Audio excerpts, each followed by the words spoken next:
আজকে সংকটাপন্ন। আপনারা জানেন তিনি এই বাংলাদেশের যতবার সংকট এসেছে তিনি আমাদের সাহসের সহিত তিনি নেতৃত্ব দিয়েছেন। তিনি কখনো অন্যায়ের সাথে আপোষ করেননি এবং আপনারা জানেন এই 17 বছর ফ্যাসিস্ট হাসিনা তাকে আজকে যে সংকটাপন্ন সেই অবস্থায় রেখে গিয়েছেন এই ফ্যাসিস্ট লেডি হিটলার হাসিনা। তাকে জেলখানায় প্রয়োজন দিয়েছিল, তাকে কখনো তার সামান্যতম চিকিৎসাটুকু পর্যন্ত দেয়নি।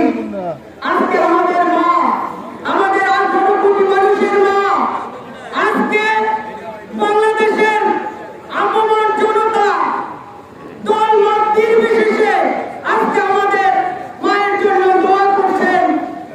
আমাদের মা দেশনেত্রী বেগম খালেদা জিয়া একটু সুস্থ হয়ে উঠলেন, তার সুস্থতার জন্য হাজার হাজার লক্ষ কোটি মানুষ অপেক্ষা করছে, তার জন্য দোয়া করছে, তাকে দোয়া করছে যে আমাদের মা যেন সুস্থ হয়ে ওঠে।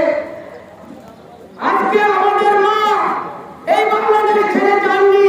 তিনি সবসময় বলেছেন এই বাংলাদেশের 18 কোটি মানুষ আমার সন্তান। আপনারা জানেন তার 2টি সন্তান কি? ওই স্বৈরাচারী হাসিনা এবং 111-এর প্রেতাত্মারা এক সন্তানকে পরে পাঠিয়েছেন, আর এক সন্তানকে নির্বাসনে পাঠিয়েছেন। তিনিও অসুস্থ। আজকে তার মাকে দেখতে পর্যন্ত আসতে পারছে না।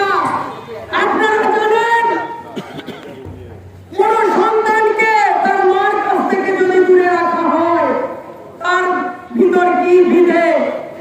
আমরা আজকে আমাদের মায়ের জন্য আমাদের ভিতরে হাহাকার করে যাচ্ছে।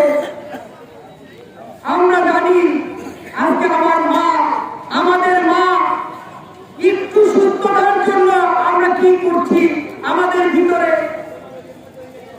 কি বয়ে যাচ্ছে আমরা জানি। সকলের কাছে আমরা চাই আমাদের মা যেন সুস্থ হয়ে যায়, তার জন্য মন থেকে আপনারা সবাই দোয়া করবেন।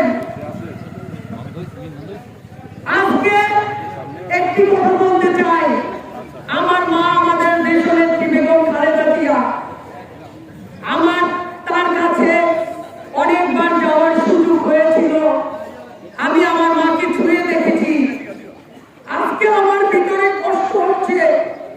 আমাদের মা যেন আমাদের সুস্থ হয়ে আমাদের মাঝে ফিরে আসে এবং আগামী দিনের বাংলাদেশের গণতান্ত্রিক বাংলাদেশের তিনি নেতৃত্ব নেবেন।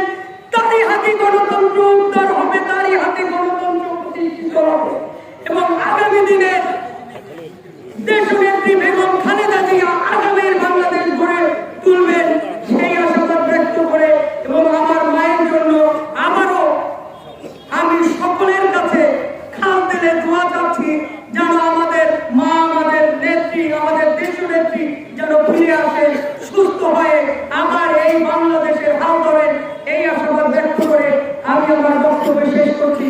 আল্লাহ হাফেজ। হে আল্লাহ, আপনি আমাদের দেশনেত্রীকে